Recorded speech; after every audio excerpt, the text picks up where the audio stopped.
All right, welcome, my friends, to episode. Let me turn the music down. It's blowing my eardrums out here. So let me turn this down just a little bit. Thanks for joining us, my friends, on episode. Whoops, I think we got a little reverb here. 656 of Extreme Health Radio. Thanks for being here. We're going to talk with Dr. Richard Massey, and we're going to talk about recall healing, family constellation therapy. And many of you guys know that I talk about this a lot on the show, and it's my sort of belief that this is where all disease stems from, the emotional, the spiritual. So we're going to talk about family constellation therapy and his work with helping people around the world in this kind of way. And I think it's the first place to look at with disease. So if you're new to the show, make sure to subscribe wherever you're listening. You can do that on Facebook, on YouTube, wherever we're broadcasting today, or your podcast app, whatever you're listening to on. Because we do shows every Friday morning at 10:45 a.m. Pacific time. And we have a good time and interact with people, and it's a good time. So make sure to subscribe so you don't miss any of the shows that we have going on. And let me think, is there anything else that I need to get to? I don't think so. I think that's all the housekeeping for today. Dr. Richard Massey's been a guest on the show multiple times. Great friend, awesome individual. And he's a former medical anesthesiologist who has seen the light, and he's now working with people in the natural field in natural ways. So it's really a great honor to have him on the show. So let me introduce him. Dr. Massey, how are you doing, my friend? You know, I'm doing all right today, and thanks for saying all those kind things there, Justin. Yeah. You saw the light like Mary Baker Eddy, embraced by the light back in the day, huh? There you go. Yeah, so for people that aren't familiar with sort of how you got into natural health, because you were doing anesthesiology for many years, just tell people a little bit of how you kind of made that transition. Yeah. So I can tell you the conscious story, the parts I remember, but actually I ended up in this because I died or nearly died at birth. Uh-huh. And so underneath the current of all my choices was the drive to get back and repeat my origin story and have a different outcome.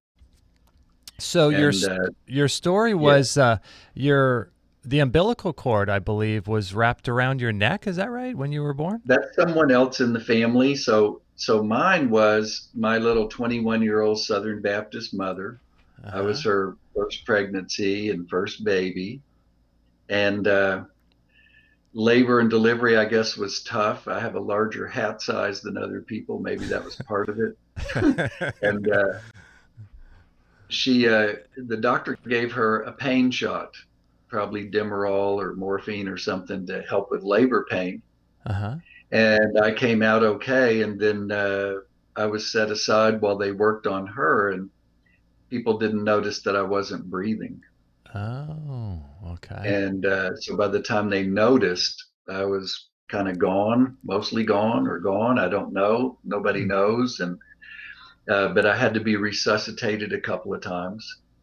And they were telling my mom and my dad as well that I might be brain damaged from it, and should they keep trying to resuscitate me, or should they, let me go? Oh my goodness. Um, and so from the time of conception until a year old, the nervous system of the little one, its only job is to soak up unmanageable stress that the parents are dealing with.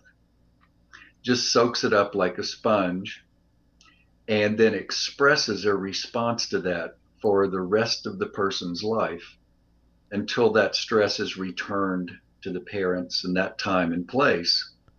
So Interesting. Yeah.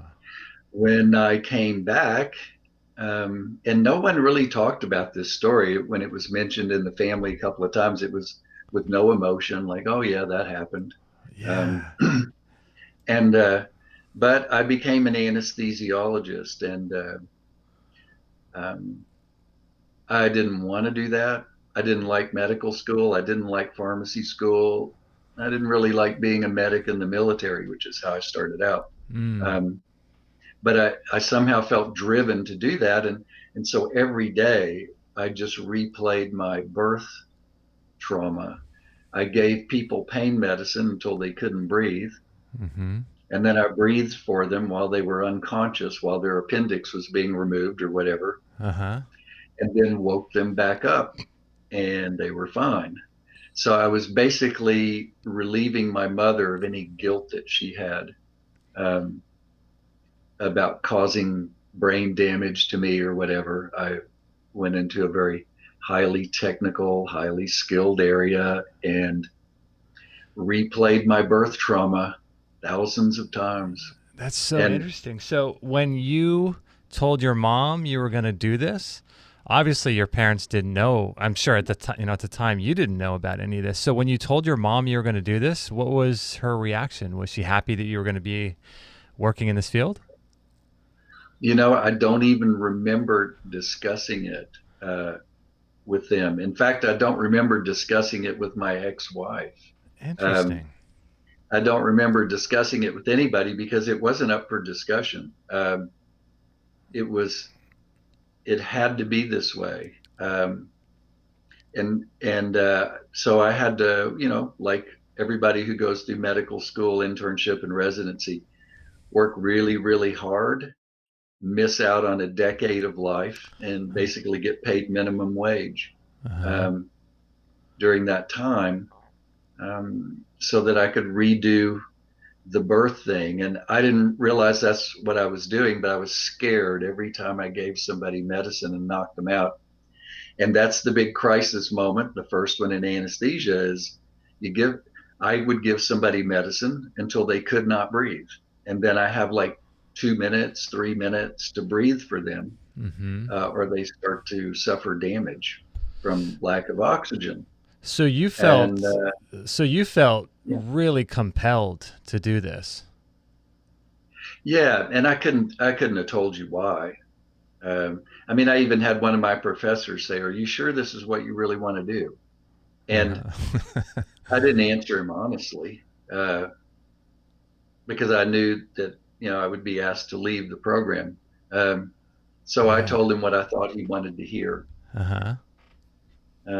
because I didn't want anybody interfering with my redoing of this birth trauma, even though I didn't know that's what I was doing. I had to save my mommy because she felt really guilty.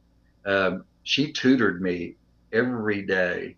I was like the top student in elementary school, and I think every time I got 100 on a test, she felt less guilty about taking that pain shot. Wow. That's so she knew that the pain shot is what caused you to go out. Yes. So she knew that. Yeah. And her family, it's against her family way of being to ask for pain medicine. Like her older brother, when he got his tonsils out, grandpa just set him up on a chair at the doctor's office, says he's going to take your tonsils out. You're not going to cry. And they didn't use any anesthesia. They just took his tonsils out, and that was it. Oh my And gosh. and so the family was a stiff upper lip, Uh-huh. don't discuss feelings kind of a family. So she was in so much pain during your birth that even though that was part of her family, she did it Yeah. anyway. Probably she didn't want to do it, Yes. right? But she did. Right. Yeah. She didn't want to ask for help. She didn't want to ask for any pain medicine. She probably talked bad to herself about it, like, what's wrong with me that I can't go through this without pain medicine. Can you imagine what was going on through your mom's mind during the time that they were trying to resuscitate you? Like, it's already so, I guess, most of the time stressful to give birth, and it's a really unknown experience. And then to have this happening, and then you think your firstborn, your child, 9 months. How long were you trying to be resuscitated for? I don't know, but we can get into a recall healing thing here. We can segue into something, for which I'm very grateful, that Jobert Renault shared this. So, everybody who's out there listening, write down on a piece of paper what month and year you were first independent from your parents, money, and house. You weren't living with them and you were paying the bills, or somebody besides mom and dad was paying the bills. It can be a husband, it can be an aunt, it can be a grandmother, but not mom and dad. So when did that first happen for you? Yeah. So you want to write that down? Uh-huh. You want to write that down. I was 22 years old in 5 months. Okay. How about you? I think I was 24. I had started saving to go on a trip around the world, which I took when I was 24, 25. So I think I was 23 when that was the case. Okay. So if Yeah. you remember the month, you can make a more accurate timeline. Um, and if you can't, you can kind of play with it and figure it out as time goes by. I don't know if I need to turn on a light here in the room, but I'll just kind of show you how this would look for the people out there. Um, and this is something, we can do if people are interested in this, because it really, before I knew this, there were so many things that happened that I could not make any sense out of. I Really? thought, what in the world is going on? I'm certainly not going to talk about it with anybody. No, no. Uh, I don't want Can't to do end that. up in the Big Spring Mental Health Center, getting electroshock. Right. Um, so this is a kind of an overview of what mine looks like, and I'll try to hold it up where people can kind of see it. And it Okay, starts with a little. so for those Yeah, that are go ahead. listening on podcast version, you have 3 lines, vertical lines across an 8 by 11 piece of paper that's turned to the side, and you have 0 at the top of one line, 22-5 at the top of the middle line, and 44-10 on top of the third line to the right. Mm-hmm. Okay. Yeah. And then if we made a fourth line, which I'm actually on the fourth line now. Mm-hmm. Oh Lord, how did that happen? Uh, um, and so the fourth one, I think, is gonna, if I did the math right, just from memory, it's 67 years and 4 months old. Okay. Okay. So at 67 and 4, at 44 and 10, at 22 and 5, and at birth, which is 0. Okay. Okay. So the first day that a person becomes independent from their parents, when their subconscious brain believes it, that they're really out on their own. And they actually don't have to be out on their own. They've made a quality decision that their subconscious brain believes. Like Okay. if they say, I'm leaving next week, and they really mean it, that's the day they're independent, even though they're still at the house for another week. Oh, okay. I see. It's when the subconscious brain believes that the person is independent. On that first day, their subconscious will replay the feelings that their mother had at their birth. Because that was their first instance of being separated from mom in an independent way? Yes. Okay. So we're replaying independence, just like we celebrate independence every July 4th. So this could happen at whenever, if someone runs away from home at 15, if someone stays at home till they're Yes. 30. Okay. Yes. So whatever is the first day that mom and dad are not supporting me, that either I'm doing it or somebody else is doing it, and I'm not living in their house. So what will you replay? The feelings? How mom felt during the birth. Okay. During the actual birth process. During the actual birth. Okay. Now, what does that do? Why would I replay that? Okay, it's an interesting question.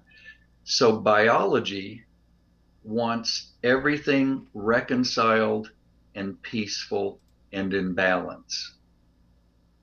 So if my mom was totally focused, totally present, and I've known now 2 or 3 women who say that the biggest orgasm of their life was at birth, the birth of their child. Interesting.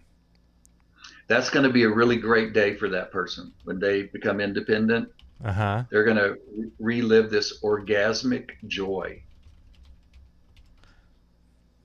Interesting. So they're going to or relive that, and they may not even know why they're feeling that exactly, way. They yeah. just feel that way. And of course, that's fine. I mean, who's gonna wonder about that? Orgasmic joy happens. Okay, I'm with that. Um, there's no problem there. But if a person, say, has their neck go out, or they get swelling in their throat and they're having a hard time breathing, Uh-huh. they find out that what happened was mom was scared because the cord was wrapped around the neck.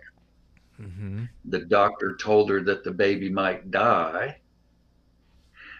Those feelings of that mother will be automatically relived when the person becomes independent. And they can think that they're mentally ill if they don't know that this is just a biology replay. Interesting. So I'm so fascinated by this. So is the subconscious, do you think the subconscious of every human being does this in order to sort of tie up loose ends and honor the Yes. mom? Or do you think it's something that we don't necessarily choose, but that's just how life works? Yeah, so for I stay with the practical part, and so when people come in and I ask them what happened at their birth, and they say, I don't know, my mom is dead, I can't find out.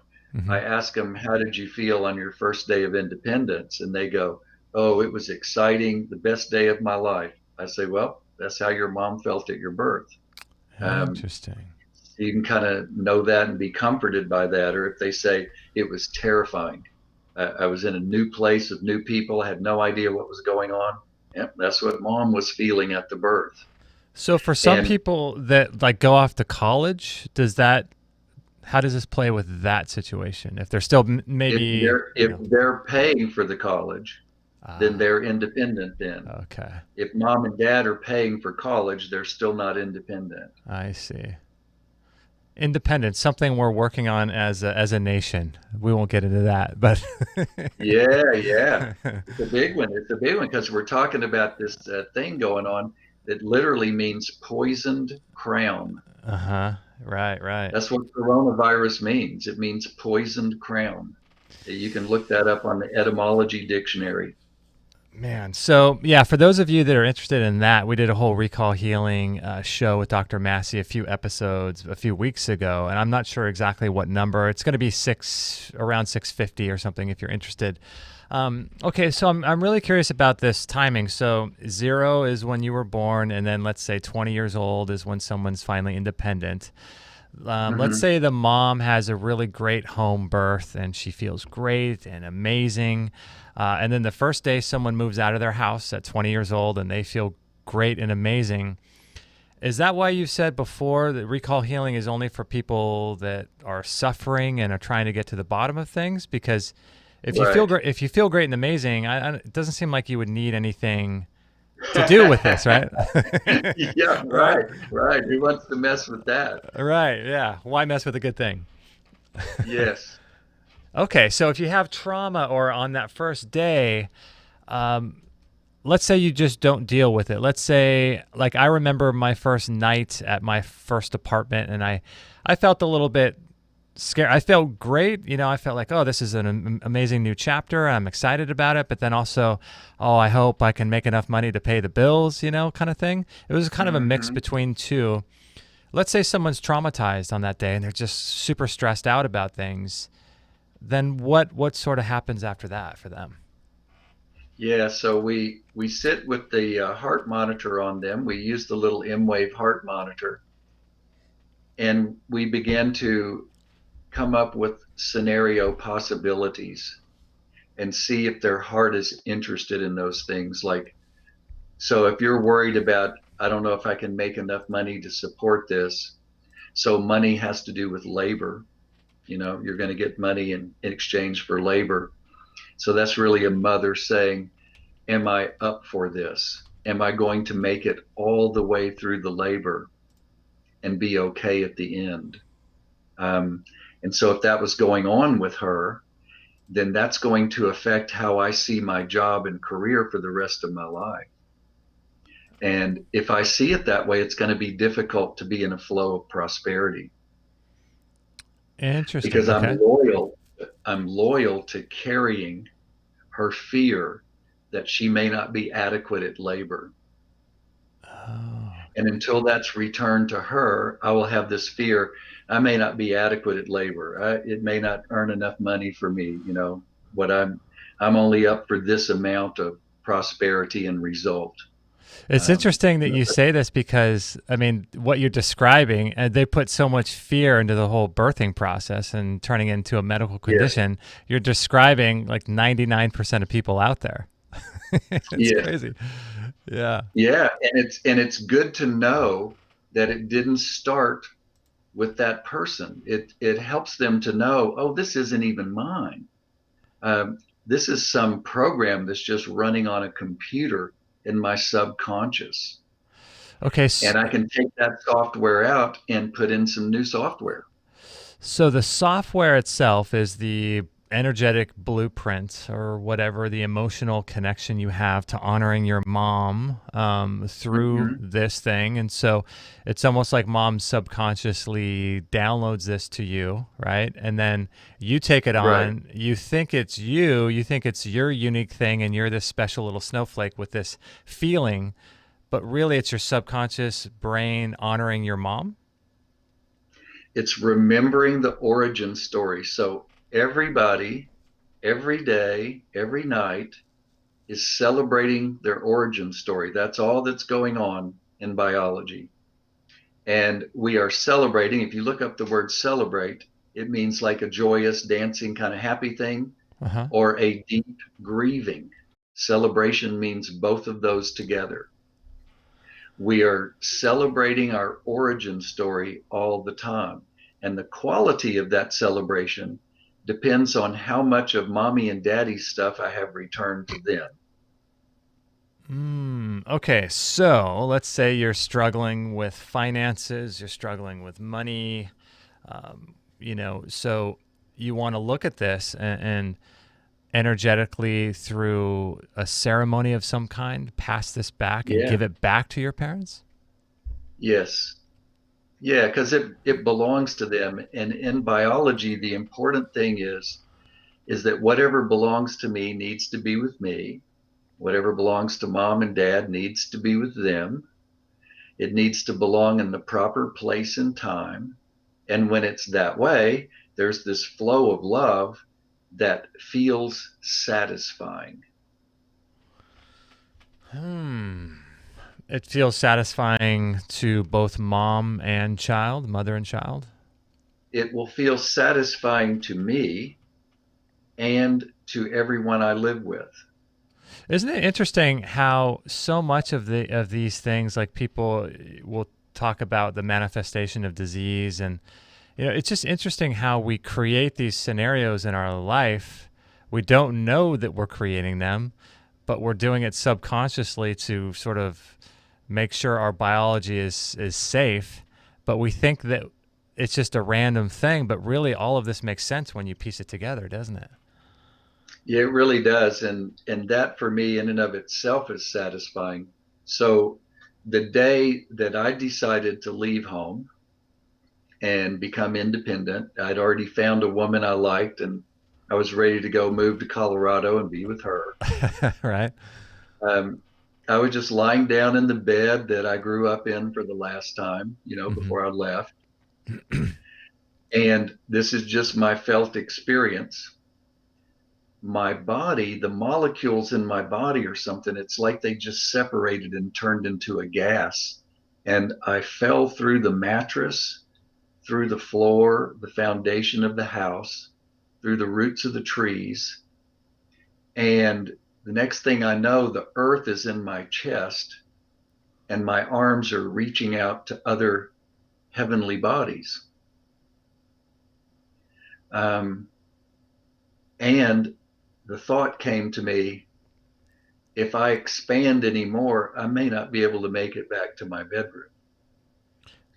And as soon as I thought that with a kind of a fear on it, I Uh, came back. And I was sitting there and my heart was pounding. I was a little bit sweaty and I thought, what in the world? And then I thought to myself, but that was pretty cool too. Um, So I just kind of relaxed again, and it happened again.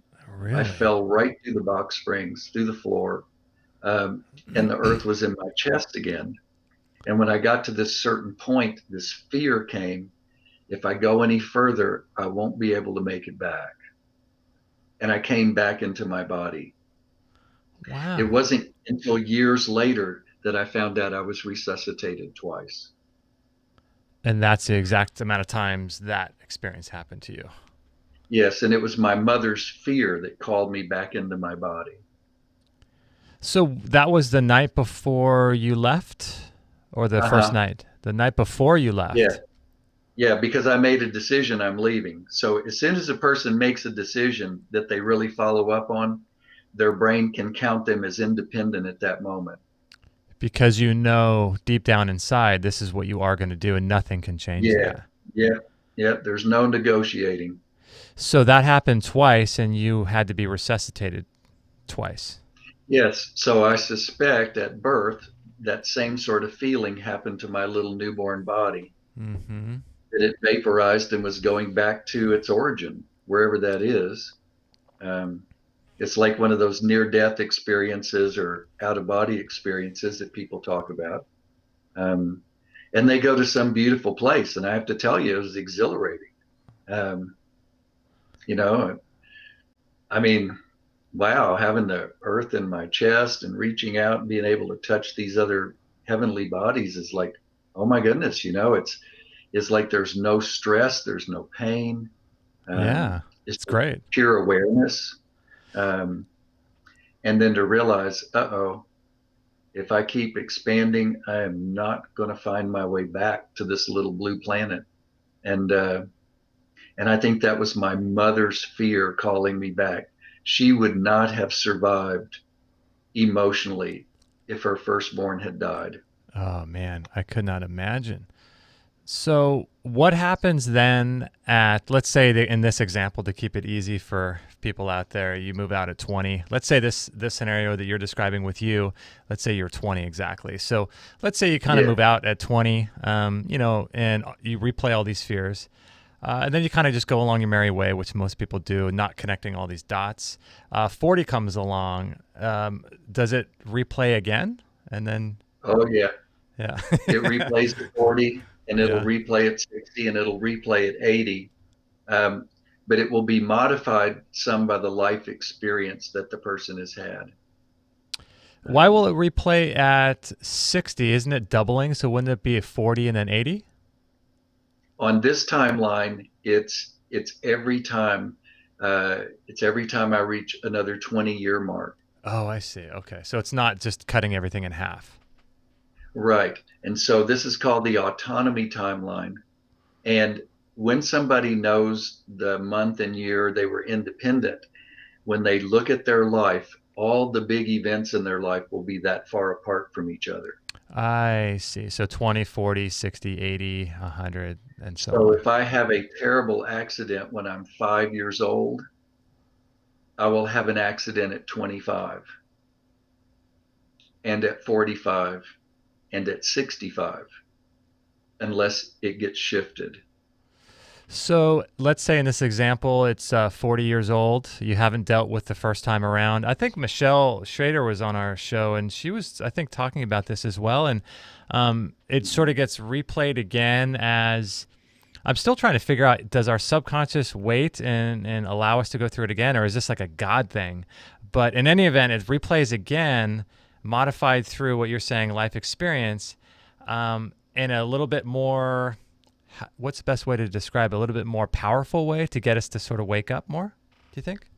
It can be that way. It can be more powerful or it can be more peaceful. So, one thing I liked was this idea that, you know, when an eagle takes off and flies from the ground and goes up in the sky, it goes over the same exact territory over and over, but from a different height. Oh, And that's okay. what the biology is doing. It's replaying the same event from a different height, hoping for the perspective that creates peace in the family. Okay. So the biology is doing this ultimately to make ends be solidified, and so that we can make peace in the family and within ourselves, so that we don't have to continue to carry this burden. Right, because we'll keep passing it on to our kids, our nieces and nephews, and our grandchildren. That's fun. That's that doesn't sound Yeah, too yeah. good Other for than them. that, Yeah. That's interesting. So it kind of, as you increase in age, that makes sense. You're kind of raising up like an eagle does, flying higher and higher and higher with more perspective, but doing the same sort of yes, roots same or whatever. territory, same origin story. The origin story will never change for biology. It's always going to be the same, but the perspective that my subconscious carries can be entirely different. And it's my subconscious perspective that passes to my children and grandchildren, not what actually happened. Your perspective. So what's an example of that? How does that, I'm trying to make sense of that? Yeah, so a lot of experiments have shown that for biology, the body cannot tell the difference between something that really happens and something that I really imagine happens. Okay. So, like if I'm lying in bed and I'm having a sex fantasy, Mhm. really nice, exciting sex fantasy, my body's going to react like I'm having sex. I see. Okay. So it's gonna, so your cells. So it's the same idea of imagining, something good or something bad, and you can go through the physiological impacts of that, and your biology thinks you're Yeah. experiencing it. Yeah. Yeah. So I can go back to that birth scene with the doctor, the medical people, with my mother, and with the newborn me. And I can go back and rewrite that scene in an imagination exercise or in a family constellation. So how would you rewrite that? So I would go through, for instance, and walk in there as the adult me of today and tell everybody that I'm going to stay with them until everything is okay, until there's no more fear. And a lot of times, just that is enough to dissipate the fear in the subconscious. So that would be an exercise you would do in a meditation or something, where you'd get quiet and imagine yourself going through this, or would you do that? Mm-hmm. Because I know you do And it groups. helps to have, sure, it helps to have a facilitator Okay. uh, because our subconscious has a strong pull to it. It's hard to be one's own facilitator. Some people can do it, uh, but it's a challenge. And to have somebody walk me through it and and imagine me as the adult me, the higher self, going back and comforting everyone and leaving the fear back in that particular place and not letting it come forward in time.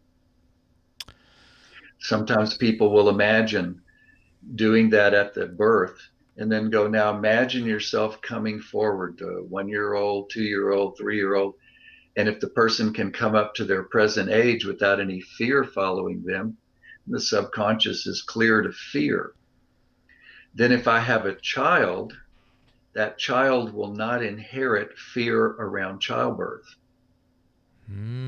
But if I Interesting. don't do some process about that, my own children will be afraid to have a first pregnancy.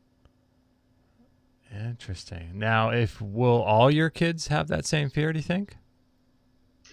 Everybody, and of course, this is another piece of recall healing. So ask yourself which pregnancy or which conception you are for your parents, Okay. for your two parents together. Are you their first conception, their second conception, or their third conception? We'll Okay. start with those three. Okay. The family divides blessings and burdens into thirds. So conception number one gets a different third of blessings and burdens than conception number two, who gets a different third from conception number three. It's so interesting. And if Okay. there's a fourth conception, it lines up with number one. If there's a fifth conception, it lines up with number two. If there's a sixth conception, it lines up under number 3. I see. Okay. We account for abortions and miscarriages. It's all about the Because those are conception. conceptions. Yeah. Wow. I hope you guys are enjoying the show with Dr. Richard Massey. What an amazing guy. My goodness. So if you guys want to check out his website, I highly recommend awakeninghealth.com. Please go take a look. And he works with people around the world. We're going to take a little break right now, but my goodness, what a cool way, I think, to bring this sort of healing into your life. And as you guys know, I talk about this a lot because I think it really is the foundational root cause, because all the things that we do physically, sometimes someone can do all the right things physically and nothing ever changes. And the reason why is most likely something on the emotional, on the spiritual level that never gets sort of dealt with. And so when we come back, I want to explore this and keep exploring this analogy maybe in terms of other diseases and things like that. Super fascinating. Awakeninghealth.com. This is episode 653. And we're going to play a little snippet here from Dr. Judy Mikovits. And if you guys are familiar, her work is becoming more and more popular these days because she's doing a lot of work around this coronavirus. But here she was on our show a while back talking about rebounding and the benefits of jumping up and down on one of these little trampolines. And let's think about the simplest thing. I used to do one of those rebounders for exercise back in the 80s and things like that. And it's a wonderful way to move your lymphatics because a lot of these toxins simply clog up the highways. Think about LA. That's why I take the train, because you can't get there from here. There's so much road construction, narrowing down to 3 lanes here and there. That blocks it all up. That's with the lymphatics. That's with the blood. That's why we see all this swelling and inflammation. And then all of these toxins are talking to the cells that say, I have to go repair. And overdoing repair causes cancers because you need to turn that off. Yeah, interesting line, right? Overdoing repair causes cancer, and I know Dr. Massey's got some things to say about that. But so these rebounders are really cool. They're like these little mini trampolines, and if you guys haven't seen them, you can bring them into your home, and you can fold the legs. You can store them underneath your bed. They come in different sizes. What I like about them is that they're silent, so you can do it when the kids are sleeping. You can do it and watch TV and not bother the neighbors. It's really an awesome machine and a way to stimulate the lymphatics of the body. And it's my understanding that we have more lymphatic fluid in our body than we do blood. But the problem is that there's only a series of one-way valves with the lymph system. So without movement, those one-way valves cannot open and close and flush out all of that lactic acid and those toxins and poisons. And so I used to think that rebounding was this thing that Jane Fonda did with her, leg warmers back in, the late 70s. But it's actually really fun. And I like to do it after I work out. I flush out lactic acid and it just increases endorphins, circulation, empties out the lymphatic system. And it's a great exercise to do. It's more of a longevity exercise. And I know Dr. Massey does it too. The Bellicon, in my opinion, is the best. So bring one of these into your home. Go out and get a Bellicon rebounder and order one, and you can bring them into your home. They come with you can buy an additional little add-on to hold on if you're worried about balance. The legs can be foldable. It's just a really awesome machine, and I highly recommend it. If you're watching on YouTube, there should be a link down in the description below. If you're listening on Facebook or watching on Facebook or the podcast, there should be a link at extremehealthradio.com/656, which is the show page for today's show, or everything is available at biocharge.me. So here we have another little snippet from Dr. Randy Tent talking about sauna therapy, which is something I like to combine with jumping up and down on a rebounder. But here's Dr. Tent talking about sauna therapy. When people talk about sweating, most people, look at this as an isolated event. You're detoxing properly with, the infrared sauna. Making sure nutritionally on the inside, 60 minerals, 16 vitamins, 12 amino acids, 3 essential fats. Making sure that you're closing down those pathways is just as important as detoxing, because when people start detoxing their body, that's chelation. So when people want to come in and do all this chelation, I'm like, you understand, metals and minerals are cousins. I'll be pulling both out of you at the same time. So when you start chelating, these deficient people are just toxic. you're actually even pulling their minerals down at the same time, and they don't understand that. You got to push the machine like the doctors you were talking about, and learning to sweat is a fantastic way to detoxify. They claim you can get about 50% of the poisons out of you through your skin if you sweat successfully. And with your, you got a very intelligent client audience here, and the more fat you got, the more places you have to hold stuff. You want to try to get as much fat off you can because you don't store stuff. And I wanted to go to the bathroom and show my steel cylinder. I'm going to use a steel cylinder as much as I can because I don't want any more plastic than I have to. And people can talk about a safe plastic, and I understand there's safe plastics, but I don't know if that safe plastic was sitting out in the sun, because I can taste some of that plastic that sits in the sun and it tastes funny. We gave plastic to our kids, plastic pacifiers to our kids, plastic bottles to our kids. Mm-hmm. Yeah, plastic everywhere. And aluminum lined juice boxes that I've seen on the kids. He just goes on and on. Dr. Tent's cool. I like there's toxins everywhere, my friends, and there's no way to get around that. It's our toxic world. It's just the way we live. And I think I was reading something recently where in the after the 1960s, I think there's been 60,000 new chemicals in commerce. I think it was post 1960. I mean, it's just insane how many chemicals are in the world. And the question is, they keep being developed, these new chemicals and new all these toxins and assaults on our bodies get developed, and there's no real regulatory body that allows us to live in a safe environment. So what I like to do every day is sweat in these far infrared saunas. So what's cool about this thing is you don't have to preheat it. So a lot of these saunas, you have to preheat it, you have to turn it on, it uses a ton of energy in your house, and you have to turn it on for 30 minutes before you get in. These things are portable. They can break down in a matter of minutes. You can loan it to a friend, you can loan it to somebody else. If you have company coming over, you can store it underneath your bed. They're just the best saunas ever. And I've been using mine for about 8 years now, and they're just incredible. I like how your head sits out of them, and I like how they're portable. And so I like to watch documentaries and watch kind of videos and things like that when I get in there, and it's just like my little spa day to myself. While the kids are crying, I can have my own little time. So they're just great machines, and we're going to be shipping some to Australia here today, where I got another couple orders for one of our listeners down in Australia, and we can ship them all around the world. Just let me know. They're just great machines, and I highly encourage you guys to bring these into your home. Consider getting a sauna so that you can have this as part of your healing your journey, but you're healing, turning your home into like a little healing center where you can do a sauna whenever you see fit. And these relaxed saunas are just great. So again, everything is available at biochargeme.com. That's our little store that we use to support the show. And these are all products that we use and we recommend. So great stuff. I hope you guys check out biocharge.me for these saunas. If you have any questions about them, please just let me know, and we'll be right back. You're listening to Extreme Health Radio, and I hope you're enjoying this show. Please share it with your friends by tagging at Extreme Health Radio on Instagram. Stay tuned for new shows weekly.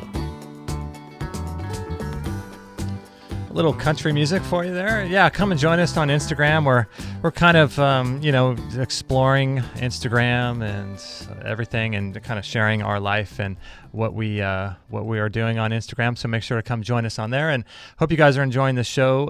Episode 656. And Doc, before I get back into recall healing, am I correct? Do we have more lymphatic fluid in our body than we do blood? Is that accurate? You know what? I'm going to have to Google that too, Justin.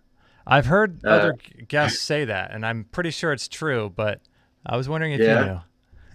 It would make sense, and we didn't learn really anything about lymph in pharmacy school or medical school. I wonder why. Shocking, right? Yes. I'm going to show a picture here before we get too much further. Let me see if I can get that up there to the camera. Oh, wow. That's my mother's parents. Oh, my goodness. And today is the 25th anniversary of Grandma's death. Oh, wow. Grandma Townsley there. And the last 2 years, on May 1st, there has been a kettle of hawks that come around the house. And I've never seen them any other time except May 1st of 2018 and May 1st of 2019. Have you seen any today yet? No, I haven't. They usually come in the afternoon.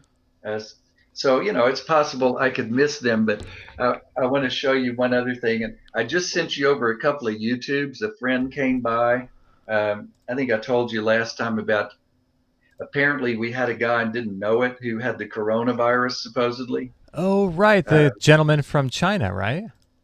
Yeah. And so his friend came over and did a YouTube of me, and I had been nervous about doing it, but I thought, what the heck. So Meridian laid on the couch, and we did an ultraviolet blood IV on her, and just shared with people in a few minutes that in my 20 years, I've yet to see a virus that, or virus syndrome, I should say, that didn't completely turn around after an ultraviolet IV. I haven't seen it.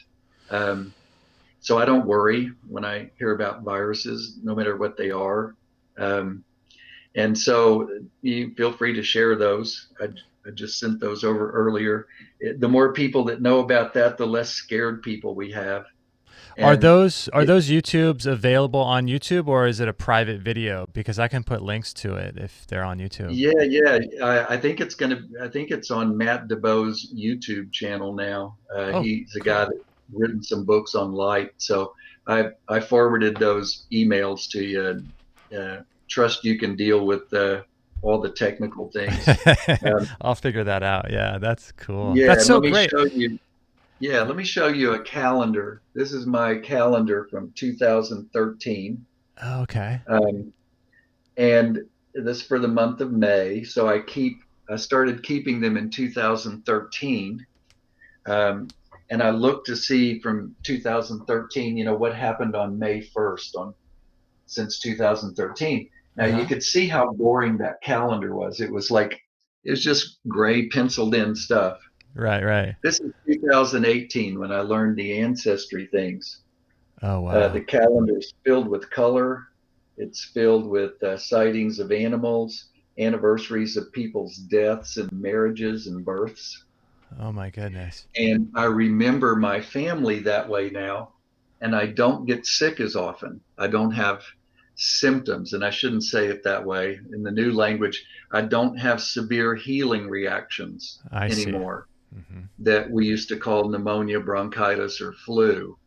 I am remembering my family by putting them on my calendar and remembering them as the days go by, and my body doesn't have to remind me. Now that's interesting because I heard you say something. I think your father passed away in mid-April. Is that correct? In March. It's March, on National Pie Day. He was a math geek. 314. Stephen Hawking, Yeah. They both took off on National Pie Day as a special part of heaven they went to, I guess, where they have advanced math or something. You could figure out math problems, yeah. Sit there in the corner with the pocket protectors on. Something like that, That's so interesting. Yeah. Yes. And so, it helps me. So let me share 2 nights ago. 2 nights ago, all of a sudden, and this kind of stuff doesn't happen to me. I got a pain in my neck to where I couldn't turn it to my left, and went all the way down to my left shoulder. It hurt so bad that when I moved my head on the pillow, that I would wake up, and I felt like a little kid, like I wanted to cry, because I had a big work day yesterday, and I thought, I'm not getting any sleep at all. I can't turn my head. My body hurts, and I don't know what it is. Right. Okay. So as I'm going through the work day the next day, and I took some pain medicine, or I wouldn't even have gotten out of bed, drove to the clinic, did some work. It was about halfway through the day when I realized that April 30th, 1983 was the day I almost drowned. Oh. And I was on a whitewater rafting trip, an ill-advised one, with a guide who said we probably shouldn't go today, but I'm not going to be in West Virginia very often, so we pushed for it. And the name of the river is called the Cheat River. Okay. And part of me falling out of the raft and getting sucked into this hydraulic and pinned on the bottom of the river was looking to my left and unhooking my arm from the safety hook, because the guy in front of me had fallen over, and the guide said, if the guys on the front don't paddle hard enough, we're all going to get sucked in this hydraulic. So I turned to the left, I unhooked my arm from the safety hook, and that's the last thing I remember, because some wave hit, flipped me out of the raft, and I was pinned on the bottom. So my body was remembering that looking to the left, and it was trying to prevent me from doing it. And I was so furious later, because when we all survived and I came up later and I barely made it, the guide who had told us we had to paddle up front had hooked both his arms in the safety hooks in the back and just hung on for dear life. He didn't contribute anything to the paddle. Wow. And I felt really betrayed by that, Yeah. There I was willing to go up to the front and try to help out, and this guy's just hunkering down like, oh my gosh. Wow. And so that movement of my head and neck was part of what almost got me killed. So once I discuss this with myself and go, oh, okay, I get that. And I go back and process some of the feelings that I didn't process at the time.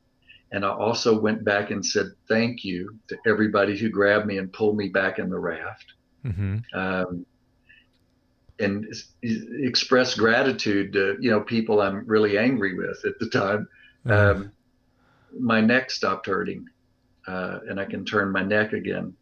Do you think there's any correlation there to your birth and the being suffocated? Because it's kind of the same kind of thing, drowning. Oh yeah.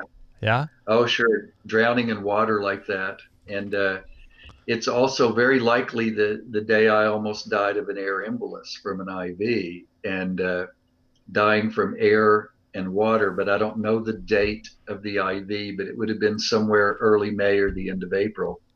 So just in case, I went through and said gratitude to everybody who helped me through that, and that helped as well. So it sounds like when we recognize what's going on, we're closing loops. Is that kind of the idea? Yeah. We're closing these loops? I think so. And gratitude is the big healer. Once I can be authentically grateful to the people involved, authentically grateful to the doctor who gave my mom the pain shot, wasn't paying attention to me, mm-hmm. Authentically grateful, then everything changes. The expression of my DNA changes, what I pass to my children, what I send out as a vibe from my personal self as I walk through the world, it changes.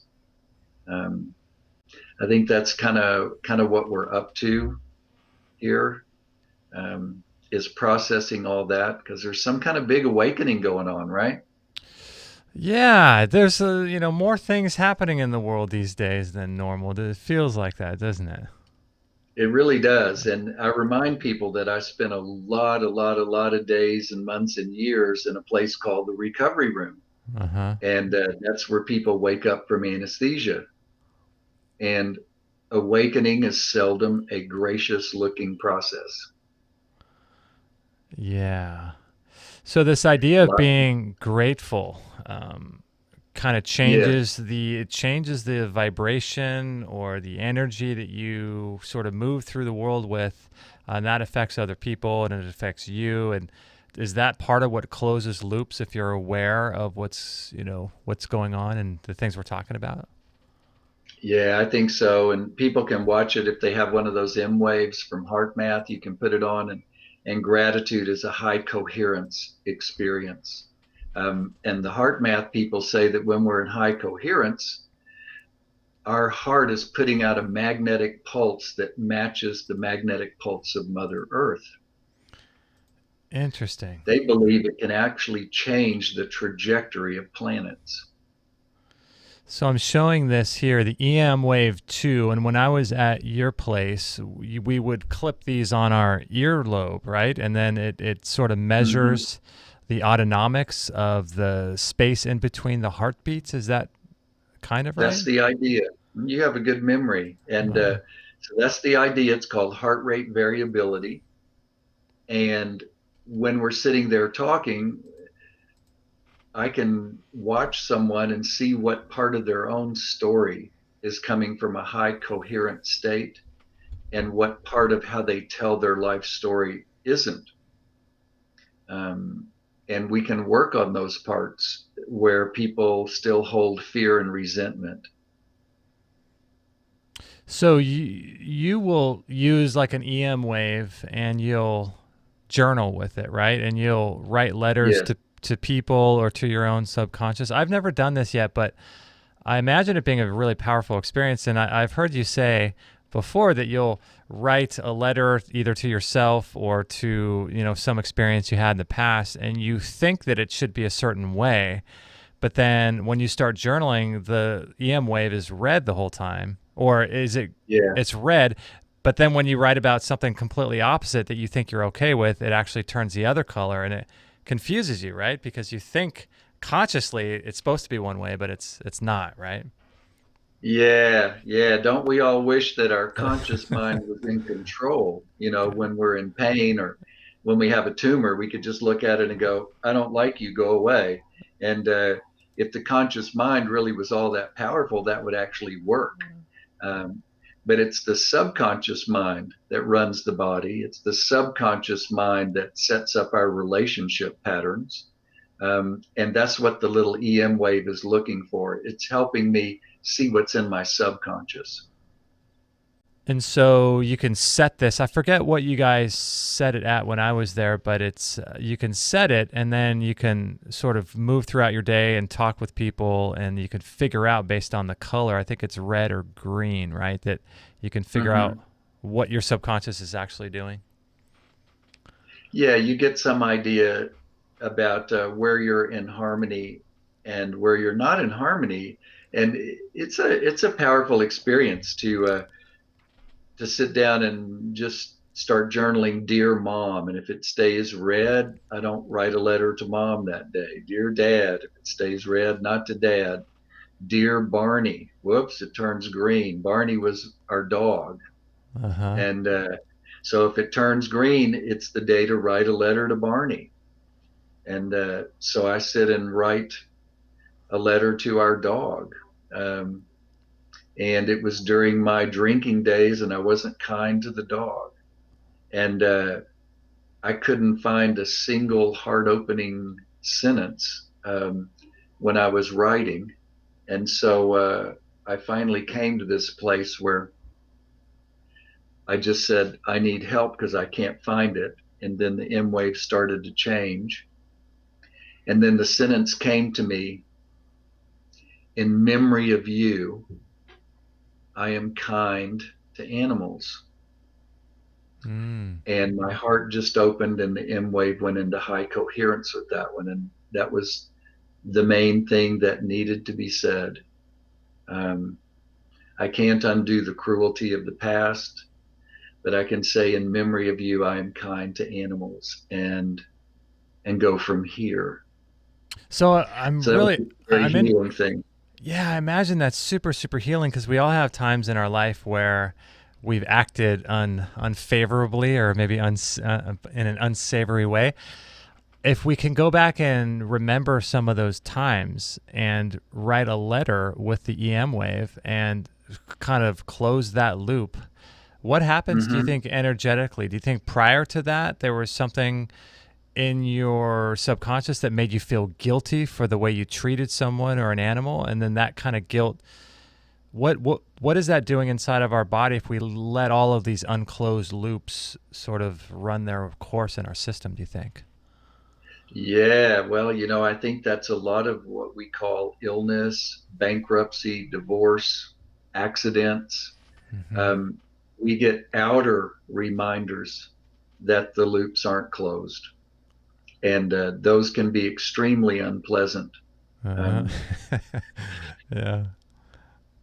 they could be like God kind of knocking you over the head with a brick, right? With a health condition or something. That's one of the images that people have have used, and I respect people's images, however they want to see it. Just like with this COVID thing, whatever image brings peace to a person, I'm for that. They don't have to see it the way I do, even though they're wrong if they don't. Right. But yeah, whatever brings a person peace is what I'm interested in helping them find. And it's amazing how people can find some peace. So I may have shared this before. A lady came in at 50. She had severe fibromyalgia. She had seen numerous allopathic and naturopathic practitioners. She had had neural therapy from expensive German homeopathic injections and all of that. And she still had tormentive levels of pain on a daily basis. And so when she came in, we simply sat down and did her timelines, just like we're doing with you. And when did it start? Well, it started when I was 40. What happened at 40? Well, I was sitting in a parked car and got rear-ended by another car, and the pain started that day. So, okay, so we look at that and go, okay, if that's our story, that we have this as a result of a car accident and 10 years of therapy hasn't changed that, and we can't make the car accident not happen in this dimension. I can't go back and undo that. Then what are we left with? So in recall healing, we went to the linear timeline. So it started at 40. What happened to you at 20? She said, I was raped. So we did an exercise where she got to finish that experience. She got to close that loop. She got to imagine the rapist in an empty chair and say everything she wanted to say to him that she didn't say that day because she was in shock. And then she went and sat in the empty chair where she had imagined the rapist. And all her power came back. And that was the end of the fibromyalgia.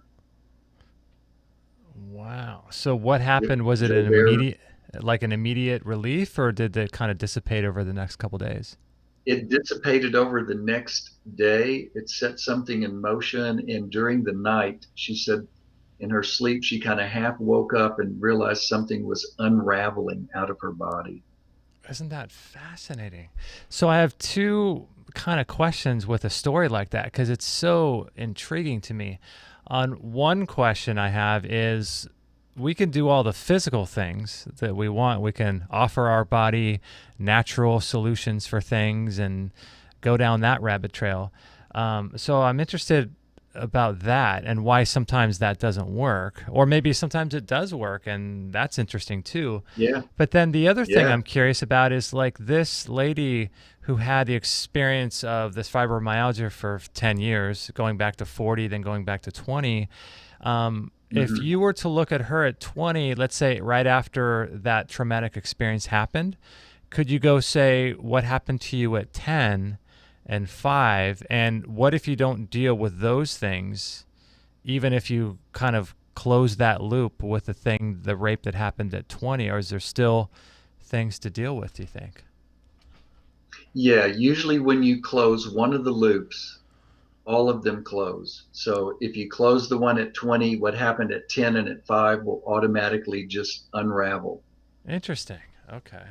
And the other thing to point out is probably the reason she came to see me is that my mother was molested. And I learned about this, and that's what was going to come to my mind that day. So the universe set it up that she came to see me because I was going to share something that my mother didn't get a chance to do. So any doctors out there that see people and you wonder why your clientele is a certain way, maybe it's because of this, because you've mentioned before that you get a certain clientele as a sort of mirror for you in your own life, right? Absolutely. Hey, I need it. I mean, that mighty doctor, poor ignorant patient thing wasn't working for me. No. I need some help here, Justin. You know what I'm saying? Don't we all, right? I mean, I think so, but with fibromyalgia, so in this case, like, it seems like a lot of people that come into natural health, they kind of see and smell something fishy with what's going on with drugs and medications and the mainstream approach to health, right? So they kind of want to say, you know what, I want to do something different. I've got fibromyalgia. I want to try to. I don't want to be on a drug, and so I want to see if there's some natural things first. And then they may exhaust that and realize the natural solutions don't work. And then so they end up taking the drug or not taking the drug and continue having the symptoms. And so in this case, what do you think is going on? Like, if someone does try a natural solution, let's say some physical herb or something, and it wipes it out, from a recall healing perspective, what do you think is going on in that scenario? Yeah, so everything is about who and what we need to meet in order to find the love that's already in the heart. And if I need to connect with an herb, and that's what's important for me, it's going to lead me down a trail of meeting all kinds of people and plants that I need to meet for my true purpose. So that's how I look at it. Yeah. So maybe then your journey is to take you to something physical, and that would explain why that would work. Yes. Yeah. The tough part is this fundamentalist gene that I have, that when I find something that works, I think it ought to be the thing that works for everybody. And they ought to listen to me when I tell them about it, Whether they want to or not, right? Whether they want to or not. I'm here to save you. Yeah, you will be saved. Oh man, I know. Isn't that the truth? I had the same sort of similar situation when I first came into all of this. Many people know my story, but my mom was diagnosed with cancer in '95, and then I was given a book in 2003 called Fit for Life. And so I read that book, and everything made sense. I seen my mom's cancer journey. I knew there had to be a better way, and it just wasn't making sense to me. So I read that book, and all of a sudden I learned about, wow, people can heal from cancers naturally without going through chemo. And then I thought to myself, well, what's all this drug stuff and chemo then? Why are they doing that? So it kind of opened my eyes to that. And then I remember thinking, I need to tell people about this. Like, I need to be like an evangelist and tell people, shout it from the rooftops, right? And it was just crickets. It was cynicism. No one wanted to hear it. And so, it's the same as with you, it's so funny. Yeah. Yeah, I know. And it's our best stuff. How could they turn a deaf ear, Justin? I know. I will cure you, whether you want to be cured or not. Just for fun, I want to redo the language the way I'm doing it now, from what I've seen after all the years of looking at blood. The parts that we call illness are actually the healings. So when somebody comes in with a tumor, it's because their own brain has gifted them with a pregnancy. That's what tumors are. They're pregnancies. So if my brain has gifted me with a pregnancy on the pancreas, it's because my brain felt like I needed a new baby pancreas that was going to grow up and do a better job than the one I have. That's what it's thinking, right? Okay. So the pancreas tumor is the healing from the standpoint of the subconscious brain. It is the healing. It's not the disease. Now, the healing, if it goes too fast or goes on too long, is actually what kills people. People don't die from illnesses. They die from healing too fast or being stuck in a healing loop that can go on for decades, and they run out of nutrients and hormones and will to live. So what chemo and radiation do and what drugs do is they're all poisonous, and they poison the healing process. so that it slows down and feels more manageable. That is so opposite. So why would the body, let's think about this logically from our Western trained culture. Why would the body be in a healing loop or heal too fast where we would die as a result? Why would that happen? Okay, so one of the things that helped me was to go back to having a baby who starts to develop a fever.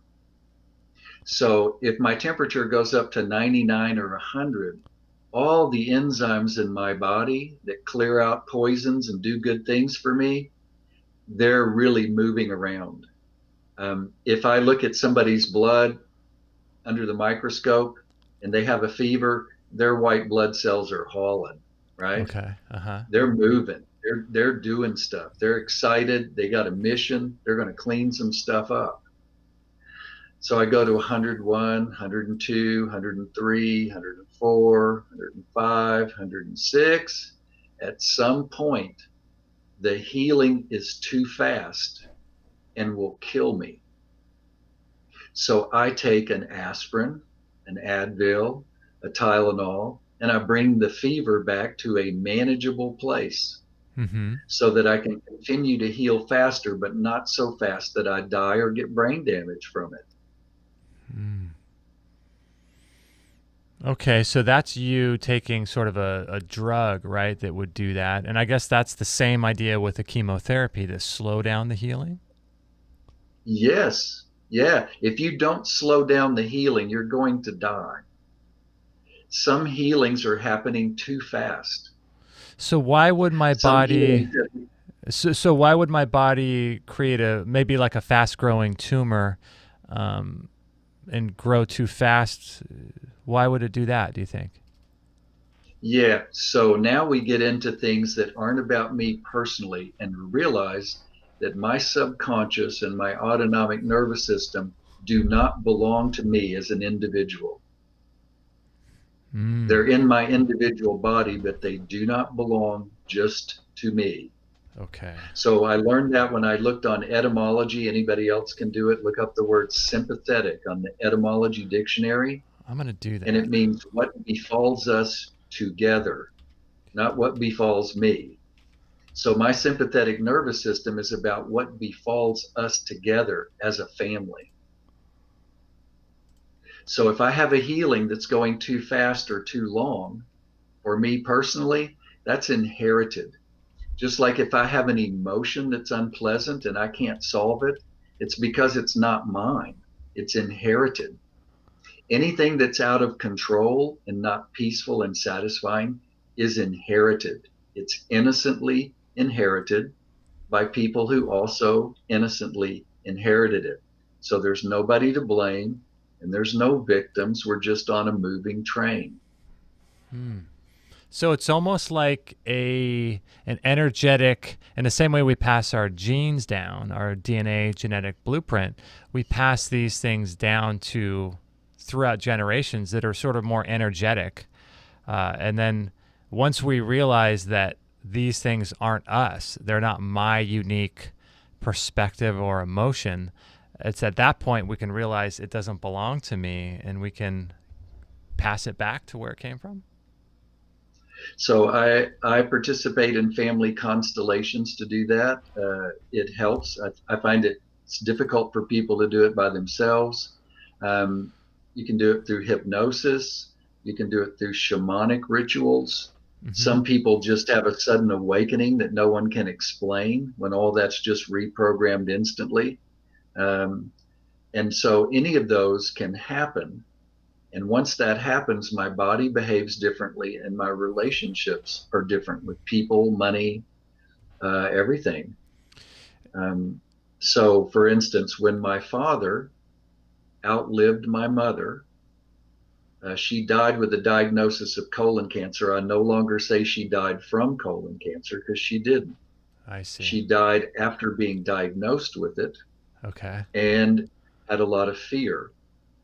What was her brain doing? It was trying to make her turbo releasing cells. The colon's job is to release, I'll say it like Joubert, to release shitty things that have happened to us. Mm-hmm. So if something shitty's happened to me in my life, it's my colon's job to release it if I can't do it consciously. If I can't forgive the person who molested me, if I can't come to peace about that, at some point my brain will say, well, the problem here is we just can't release all this shitty stuff. So it will create a turbo colon, which we call colon cancer. That's all that is, right? It's not an illness. It's an attempt by the brain to help my mother release this thing she couldn't let go of. And no one knew to, help her understand that, so that she could see her brain actually loved her and wanted to let her and the molester off the hook. We want everybody to be at peace, right? So the body's just telling us when that's not happening in our emotional realm, and I'm telling you a story. And there's an opportunity for forgiveness and letting go here if you want to take it. But anyway, after 40 years, she dies. My father remarries. After 7 years, his second wife died. And then my father, raised in the South, a descendant of Confederate soldiers, right, and slave owners. My father believes that God is telling him to marry a 59-year-old African American preacher widow. And when we all heard about this in the family, it was like, he's 82. Maybe he needs to be put in a nursing home, I mean, what is he thinking that he's going to do this? And he persisted. She was 59 years old. He knocked on her door every day and told her that God said they were supposed to get married. Wow. So they finally got married. And when he died 7 years later, he left the house and money to her, not to me and my brother. Okay. Now, since he helped me get through medical school, I figured I owed him. My brother didn't see it that way. No. And he's pretty upset about that. The inheritance is going to this African-American woman and her family and her church. 2017, I get on Ancestry, and a second cousin said, would you like some information I've gathered? I said, sure. It turns out that when my dad was in the womb, when his nervous system is forming, his mom's father got drunk and murdered an African-American minister. No way. And got away with it. My dad, never hearing that story, none of us had ever heard that story. My dad's subconscious reenacted that and attempted to balance the family system by leaving his inheritance to an African American family and church, because his grandfather had deprived an African American family of their provider, their church, and their home. Oh my gosh. Did you find that story on Ancestry, or how did you? My second cousin sent it. It was an autobiography that had not come out of a great uncle. Man. And it was in that autobiography that murder was included. That is so fascinating. So whether we like it or not, this is what our subconscious does, right? It's trying to balance what happened in the family. And so I can tell you that for me and my brother also, when we turned 58, which was the age my great-grandfather was when he murdered the black minister and got away with it, I was arrested with a warrant with no charges on it and told that I was responsible for the death of a child. At 58, same age. At 58, when I turned his age. What about your brother? Did something happen to him? Yeah, he had, and I'm not privileged to talk about that, but something big happened for him as well. Wow. That was like, we are paying for great-grandfather's crime. And we don't know that's what we're doing. Do you think there's any truth to that whole biblical thing? Because I know you were raised in the church. I wasn't raised in the church, but I became affiliated with the church quite extensively for many years. So it's kind of similar. But you know that whole verse in Revelation where it says, or not Revelation, is it? I think in the first few books of the Bible where it talks about God revisiting the sins of generations, 2, 3, 4 generations out. Do you think? I mean, that's interesting, right? Like with all this stuff, this work that you do. Yeah, it is. And the original word there is not sin, it's inequalities or iniquities. Oh, okay. And the word sin has such a bad feel to it. I don't like to even hear those words because the church is the ones who added a moral thing. Mm-hmm. It just means missing your life purpose. It means missing your highest purpose. It's all the word sin means, an archery term, where you can't get your arrow to hit the bullseye. And so the original word was inequity or iniquities, and it means an imbalance. So there was an imbalance because my family took life from another family.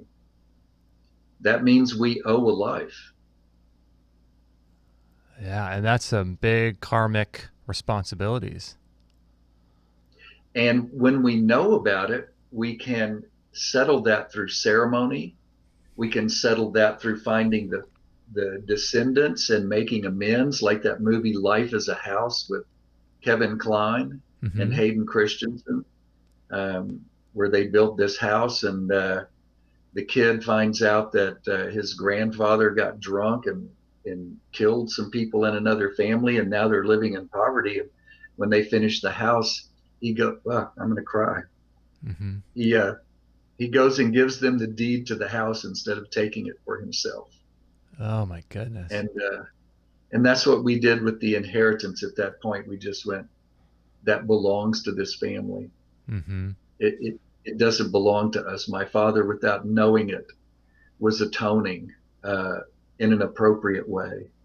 It's so interesting how, like in this case with your father wanting to marry this lady and knocking on her door and just probably not knowing why, and maybe you were doing the same thing with being an anesthesiologist. It's just like, you kind of follow this path that you don't know why you're doing it, but it all makes sense when you can kind of fit these pieces together.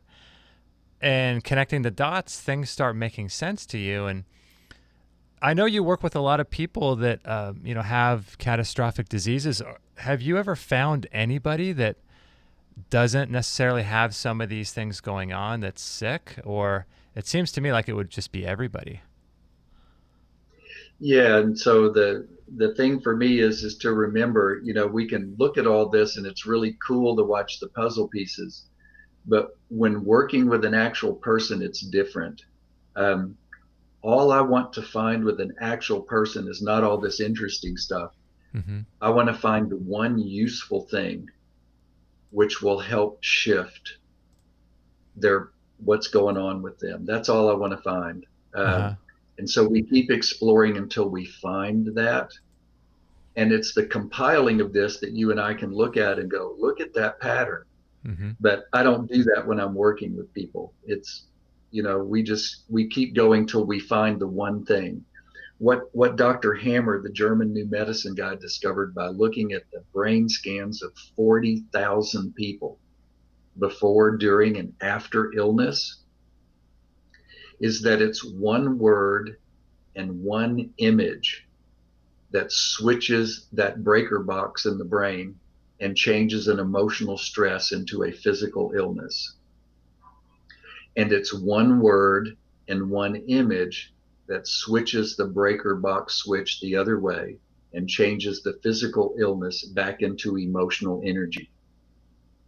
That's all we're hoping to find, is somehow in our visit together, if we happen upon that one word and one image, we're done. Wow. So it's a word and an image is different for everybody, obviously. It's different for everybody. Yes, it is. So like yesterday, I was working with somebody who had Guillain-Barré and recovered from it many years ago, but has always wondered why. And we began to talk about what it felt like. And she talked about the pain of regrowing the myelin sheath around her nerves when she began to recover. And she said the words out loud. She said, "It's like being burned all over your body at the same time." And I said, "That's what happened to your grandfather, right?" And we both broke down and cried. Wow. Her grandfather, when he was the same age she was when she got Guillain-Barré, lit a cigarette in the house. There was a gas leak that he didn't know about. Oh, wow. It burned his entire body except for the soles of his feet. Oh my goodness. Did he pass away as a result? No, his mother took things in her own hands and did some innovative natural things at home. And this woman now, the one I'm talking about, is now a natural healthcare provider. The mother of this burned person took care of him and nursed him back to health against all odds. Oh my goodness. And we just wept at how much her grandfather loved her, that he would be with us that day and help us make that connection, and that he would be with her during her illness to make sure that she recovered. Man, that's amazing how all this stuff ties together, and it's just amazing how much there is an influence of these emotional traumas, like they say in German New Medicine, with all the, the main trauma that kind of happens. And it's just so fascinating that this is all there. And, I think it's probably easier for most people to just try to take an herb, or try to take something rather than deal with all this. It's sometimes the wounds are too fresh for people, And that's why they come back in cycles, and they come back hoping that we have more maturity, more support, more sense of safety at 40 and 60 and 80 than we did at 20. And that at one of those points, we'll be able to reprocess it and find the love story. So for me, I hear about the traumas, I get it, we write those down, we go into them and feel those feelings. But what we find underneath it all is always a love story. Once the person finds the love story, we're healed and reprogrammed. When we're talking about the trauma, we're still looking. We're not reprogrammed yet. Everything is made out of love and light. When I find the love story underneath that trauma, and you look at that and you think, why is this happening? Why is my father behaving this way? It's a love story. It's how much our family loved the family whose head of the family great grandpa murdered. There's that much love that it'll show up 4 generations later. And it's always a love story. When we get to that, then that's it. Then we have peace and satisfaction. That's so cool. And people can work with you on multiple occasions and kind of go through a cycle of this kind of stuff. They can do it via Skype even. They don't have to be there. Right. Yeah, we can do Skype or Zoom or just talk on the phone. And sometimes it's actually funny, Justin. We end up healing in a moment of laughter. That's my favorite, actually. Yeah. Or one of those good cries that's like half laughter, half sad. Yeah. Those are my favorites. Yeah. Yeah. Laughing is always fun, isn't it? That's the best. It really is, and one of the most fun ones is talking with people about sciatica, doing the John Sarno thing about, well, who do you want to kill? And everybody feels shocked, and then we sit down and go through the list, and oh my gosh, yeah, I would like to off that person. If I have that much anger, as soon as they start talking about it, the sciatica disappears. Yeah. His work was pretty foundational. I think he recently passed away, didn't he? But he's the author of that book, Healing Back Pain, I think, right? He had several books. The Divided Mind was his big one. That's more for the researcher. And I actually had someone who actually recovered from malignant hypertension And there's a chapter in that Divided Mind book about how malignant hypertension is to save someone's life. It's actually an ICU nurse who developed malignant hypertension, and it was related to the fact that her father bled to death. And when you bleed to death, you die from low blood pressure. So what's the answer for low blood pressure? Hypertension. High blood pressure. Yeah. And so when she made that connection, there was this moment of love with her father that was so heart opening, it's hard to describe. And she was done with malignant hypertension. Wow. I think one of the most powerful things for me is realizing, like you mentioned before, that a lot of our emotions or sort of trigger reactions or, opinions that we think are ours, for me, it's really powerful to know that they're not mine. They're not me. Yeah, they're not. And it's funny, isn't it? Yeah.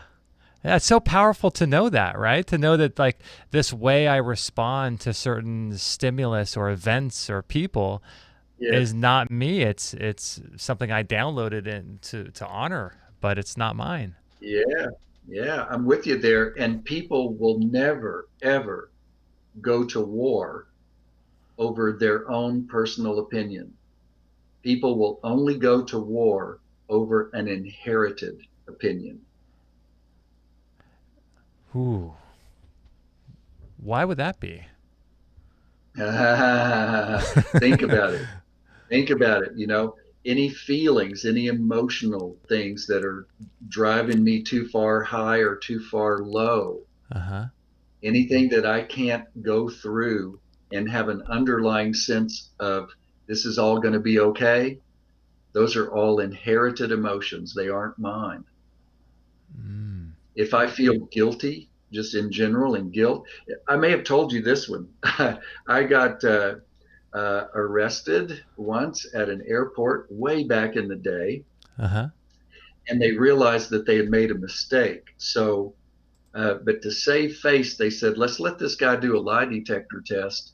When he passes the lie detector test, then we can say, oh yeah, we did our due service and we'll let him go. Yeah. But they got me in there and I couldn't pass the lie detector test. And they were trying to help me pass. Oh, wow. Like I couldn't even answer things right. Like, I'd get nervous. Like, what color is your shirt? I'm getting nervous. Yeah. And I didn't realize at the time, I didn't know that whenever we face a moment of truth, our subconscious brain replays how our mother felt at our birth. So sitting there on the lie detector machine, I'm feeling my mother's fear watching me be resuscitated.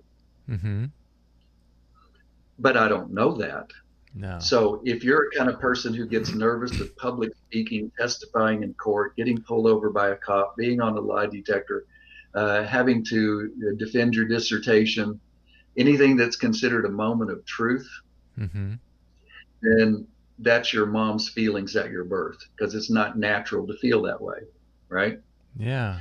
So, and what helped me was this shaman policeman. I have a friend who teases me that this guy was a shaman. Yeah. He's a big redneck in Dallas for the Dallas Police Department. And he came over and he bent down and whispered in my ear that I was failing this test over and over, and it was cutting into his lunchtime. And if I didn't pass it the next time, he was going to take me out in the alley and beat me up. Okay. And I passed the next time. Why would you? It really helped me focus. Wouldn't you be more afraid to? You would think so, but it's not true, because the fear I was feeling wasn't even mine. As soon as I went in to take the lie detector test, my mother's feelings at my birth took over my body. Oh, I see. And that's why lie detector tests really aren't good. It's not the person's personal fear that's actually being measured.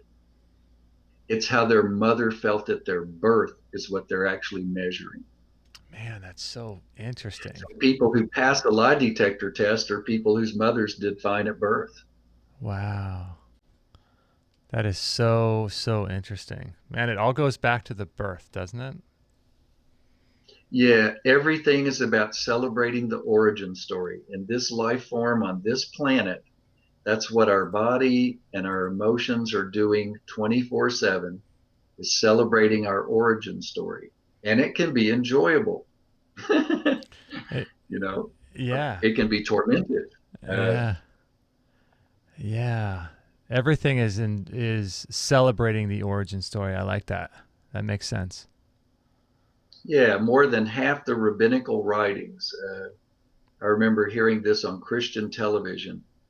Over half of the writings that all the rabbis have written are on the creation story. Not about Abraham, not about David, not about Solomon, not about Moses. Hmm. It's about the creation story. Because if something, whatever's happening there is going to just keep happening over and over. Wow. Yeah, I think there's so much truth in all of this, and I think I think it's an element, and it probably explains why a lot of people who focus purely on the physical sort of protocols and things, and if someone's not able to find a solution there, it makes sense that there's something much deeper than that's going on, and this would be an invitation for someone to explore further. And sometimes people think that the physical things are the only things they could do for a certain situation, Right. but then you start to scratch this itch and realize there's much more, and this could really help them. Yeah, I agree. And when we look at that from this perspective, here's what I notice. The folks who believe that there's only physical remedies inherited that perspective. It's not theirs. Mm-hmm. The folks will continue to try only physical things, even when it's obvious it's not working. Mm-hmm. That's inherited. If I'm really in reality in the present moment, everything I do is going to work. Mm-hmm. When I'm doing things that don't work, I'm working with an inherited perception of the world. And that could be And trying to that, overcome an illness, or it could be even pursuing a career. It could be yeah, anything, right? yes, yes. So prosperity and health comes from honoring my mother exactly as she is. Because the first 9 months of my life, everything came to me free through Mm-hmm. my umbilical cord. Mm-hmm. I didn't have to do any work for it. I was in the flow of love and prosperity. Now, as I grow up in life, if I start saying, my mom, she didn't stand up for herself. She should have been more outspoken. She should have done this. She should have done that. So when I complain about her, I cut off the umbilical cord and the flow of money and the flow of health. And Because that's nutrients. how that came in the origin story. The Yeah. origin story is the big piece. So I want to make sure that my heart honors that everything came through my mommy absolutely for free, and give thanks for it. Yeah. Being grateful for that, right? Mm-hmm. Yeah, gratitude's the big one. So Bert Hellinger would suggest something like this. He's the family constellation guy. Write 1 or 2 pages of everything you complain about your mother. Just let it all out. As Byron Katie would say, judge them good. Yeah. Judge them Don't really let them good. off Yeah. the hook at all. Yeah. Just put it out there. And when I feel complete with that, I go outside and burn it and let the ashes go up to heaven or wherever they're going. And then sit down and write 9 pages, one for each month in the womb, of gratitude for my mother. And watch the prosperity in the financial realm shift. Watch the flow of health in my own body tissues shift. So you would write 9 pages, 1 page for every month, or 9 items? 9 pages of gratitude, expression of love. Thank you, Mom, exactly the way you are. Thank you for every time you change my diaper. Thank you for the pair of shoes you helped me tie until I learned how to do it. Uh-huh. Thanks for tutoring me with my homework. Thanks for telling Aunt Marilyn to leave me alone when she was picking on me. Uh-huh. And just go through everything, and memories will start coming back. Wow, that's so powerful. So 1 page for every month of being in the womb. Yeah, because that stuff was all free. Once I get out, I do have to suck on the nipple, Uh-huh. You have to and do something. some performance is required there. You got to do something, right? Yeah. You can't just lay You got there to and do get everything. something. Yeah, that makes sense. Now work is required once you're born. Yes, and then doing dad too. Do the same thing with dad. 1 or 2 pages of resentments, fears, whatever it is I don't like about him, burn that. And then 9 pages of gratitude for my father for all he provided. Or even if it's just the sperm, write love stories about how wonderful it is that this sperm came to this egg and that came to be me. And do gratitude with that, and fathers about how I present myself in the world. That's so interesting. It's my career, my success, how I present myself out in the world. I was reading recently that the odds of being born as a human, I think it's something like 400 trillion to 1. Oh my. Isn't that wild, right? 400 trillion I like to 1. that. Yeah, and so you figure, Yeah. we could have been 400 trillion to 1, been a human, but we could have been born in the year 1400 when life was hard. But to be 400 trillion to 1 and to be born now, but then also we could be born in some third world nation where life is hard. So 400 trillion to 1 in 2020, and then 400 trillion to 1 2020, and in a nation where things are possible. I mean, it just goes even higher than that. I mean, talk about gratitude, right? Yes, thank you for that. I'm going to add that one to my list. Yeah. Well, I need to start acting that out sometime. So, but yeah, I just find that so much to be grateful for, Yes, and when people watch those cymatics YouTubes where people send different vibrations into granules of salt on a plate. Oh, right. And how each vibration changes the salt into a different sacred geometry pattern. That Dr. Emoto, I think, was the one who showed that gratitude made this most wonderful shape in water. Yeah. Gratitude is where it's all. I like what you said earlier about how it sort of changes how you move throughout the world, and how you, and the energy you put out, and it changes things, instead of feeling like everything is owed to me, it's the other way around, right? Being so grateful for what we have. Yes. And if I think that everything is owed to me and I have this miserable sort of perspective, that is innocently inherited. It's actually not mine. Any perspective that creates anything except peace and satisfaction belongs to another group of people at another place and time. And we could just hand that back. Yes. Because it's not ours to hold on to. It's not ours. And when we hold on to it, we deprive the people it belongs to. Paradoxically, from what we would think, when I return the guilt to my great grandfather, it's good for his heart. Yeah. In some mysterious way, it helps him finish his journey. But if I subconsciously try to carry the guilt for him, it keeps the turbulence going down through more and more generations because things aren't in their right place. So I want to point out a couple of things here. My friend Stephanie Richmond is now doing Zoom constellations. So you can join us on Monday nights. And she moves the computer around to whichever person in the constellation is talking. And it shifts energy in the family, and it's a way to give back things by having somebody stand in and represent me and hand it back to somebody representing my great grandfather.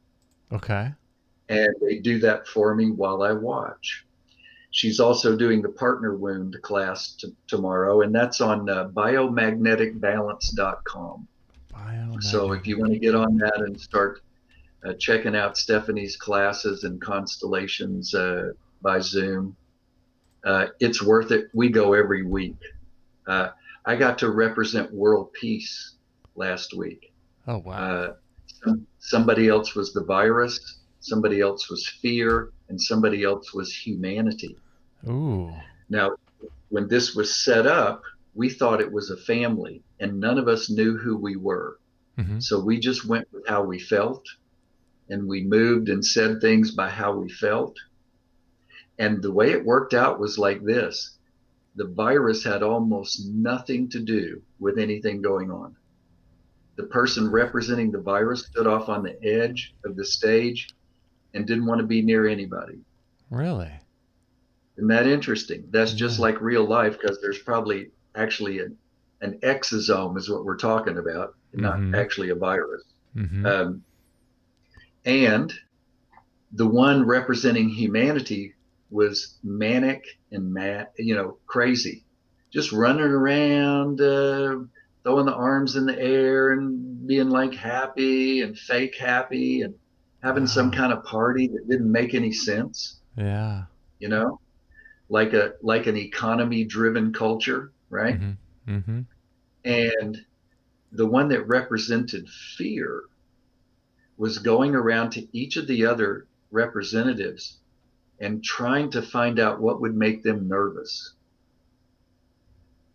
And whatever that was, she would do her best to do it. Really?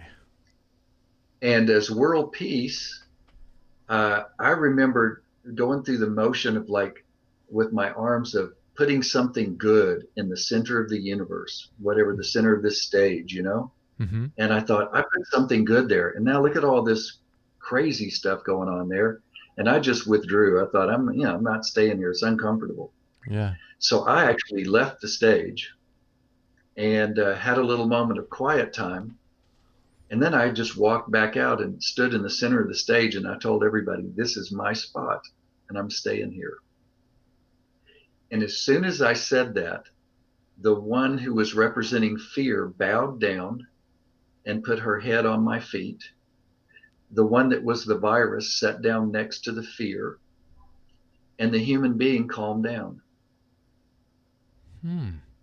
Based on what you did? Based on what world peace did.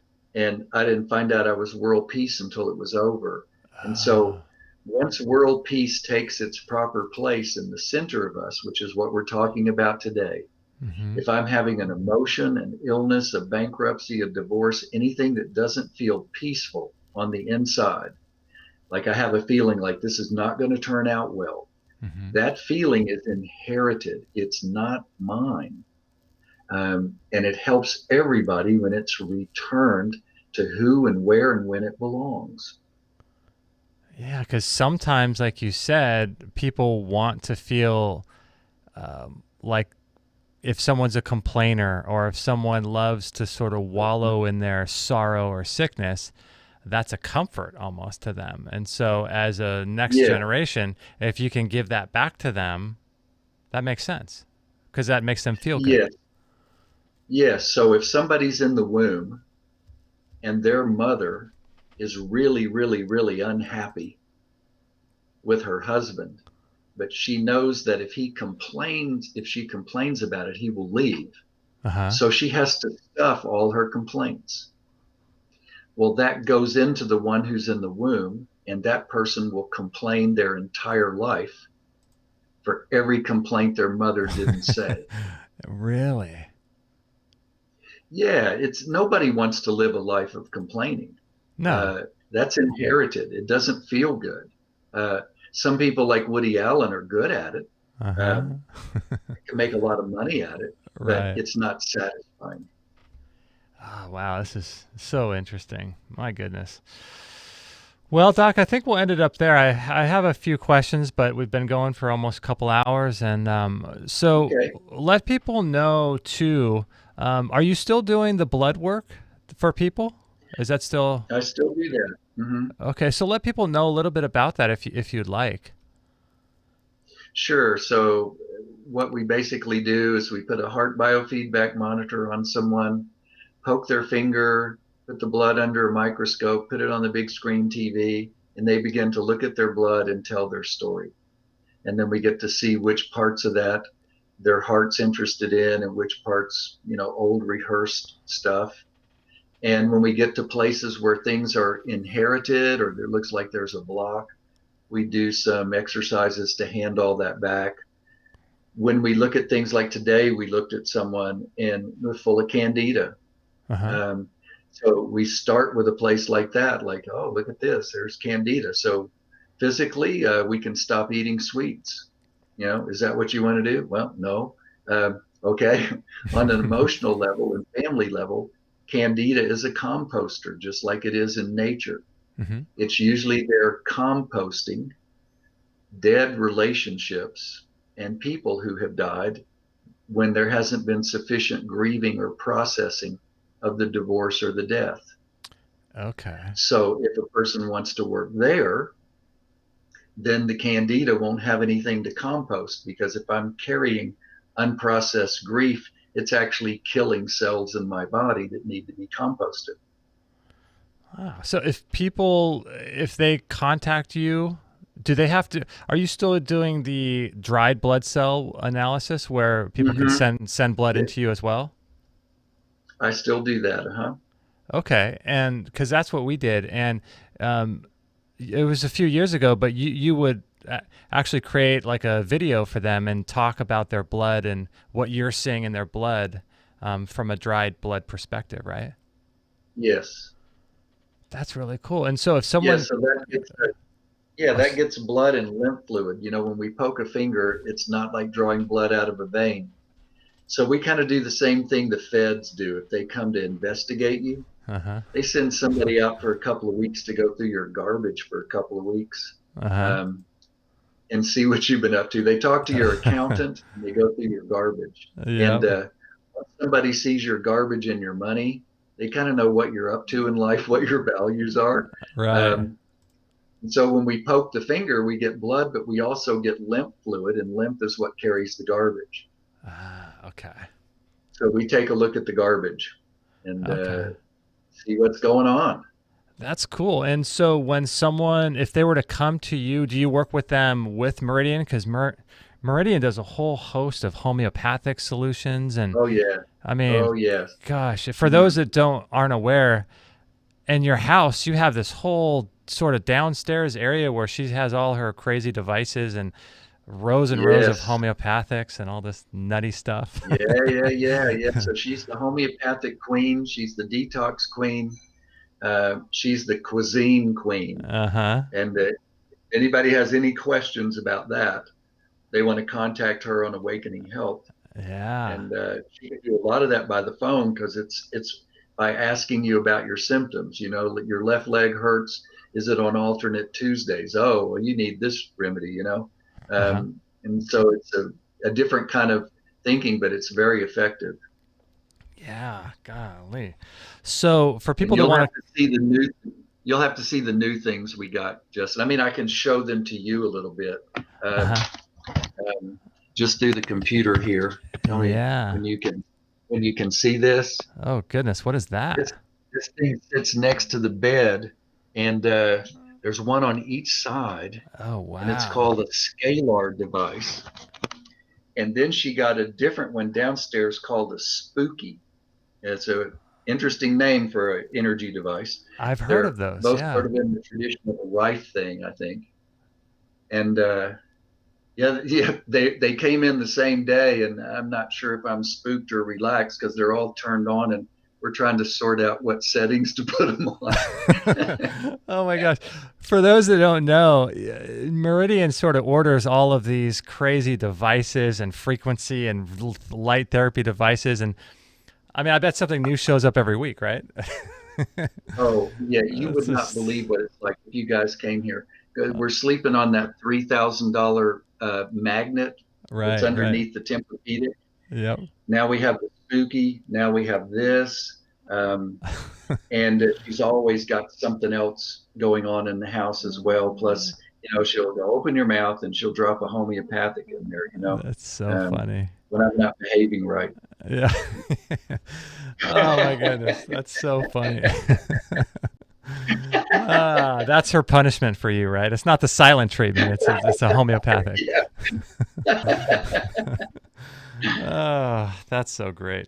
Well, Doc, thanks so much for being on. If people want to contact you directly, it's docmassey at gmail.com, DOCMASSEY at gmail.com, right?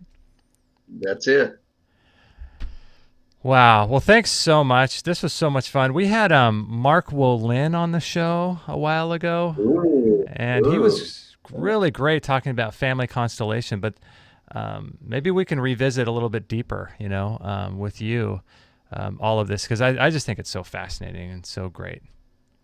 It is, and his book is great. That book, It Didn't Start With You, is the closest thing to a constellation workbook I've ever seen. So if somebody is not sure about going to a group or something, check out that book, It Didn't Start With You, and start going through those exercises. It's pretty amazing. Mm-hmm. Yeah, he's great guy, and doing great work. Have you ever met him personally or worked with him with anything? I haven't, but his story in the front of that book was so compelling. It's one of the few books I've actually read and worked in recent years. Well, Doc, I think I'm gonna go outside and enjoy myself and have some lunch. What are you gonna do? Anything fun? Oh yeah.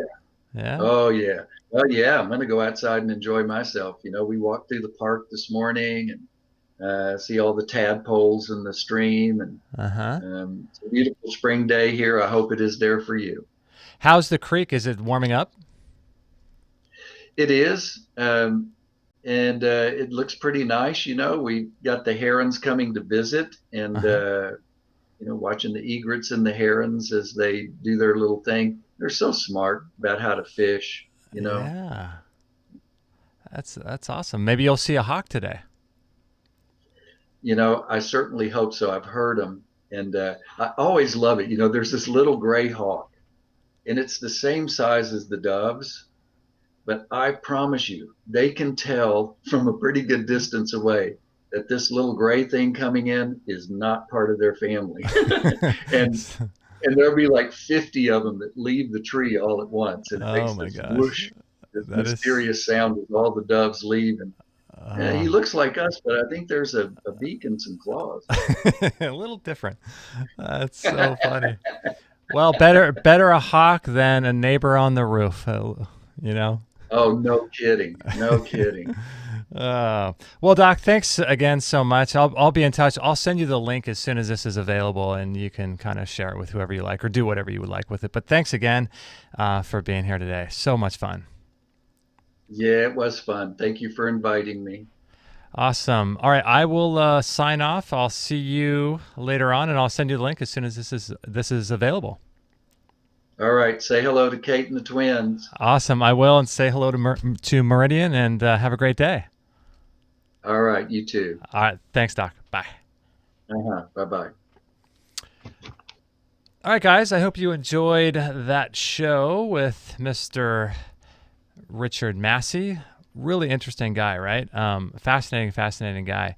I hope that you got some good information out of this. And I think for me, what I would like to see people do is look a little bit further and to see that, it's not just our physical things that we do. There's a lot more going on with our health and our healing than just things that we can do on a physical level. And I think many of you guys who have friends that maybe haven't sort of healed from, maybe friends or family that haven't healed, maybe this is something that they could look into. So if you know of anybody that would appreciate Dr. Massey and his work, pass the show on to them so that they can learn a little bit more and maybe work with him as well. It's interesting because with him, he's so switched on. Like he's aware of the blue light phenomenon and Dr. Jack Kruse and the minerals with Morley Robbins and the biohacking community. And, he's so turned on to all these different, I think, really important pieces of health. And but then I think what he has going for him is that he's able to put together those components with health combined with this deeper work. And I think it's a lot of those people who understand those sort of worlds don't understand the kind of work that he does. And I think there's multiple aspects of healing that, it really takes to get to the root cause. And sometimes biohacking is not going to fix your condition, or sometimes minerals, or sometimes fixing your light environment isn't going to fix your condition.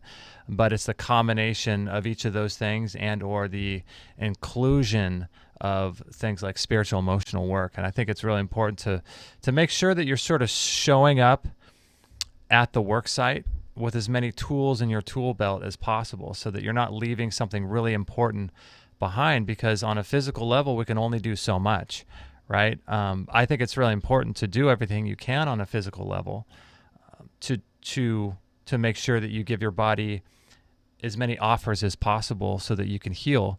But it's also, if you're not seeing results with that, I think it's really important to go a little bit further and scratch those itches that are a little bit more deep, that comes to our health. So I hope you guys enjoyed that show. I cannot recommend him enough. Like I mentioned before on the show, that, he's so great, and I got to spend some time with him in his house. We went to Marble Falls a couple of years ago, and actually, no, this was only, our kids are 2, so we went at 6 months.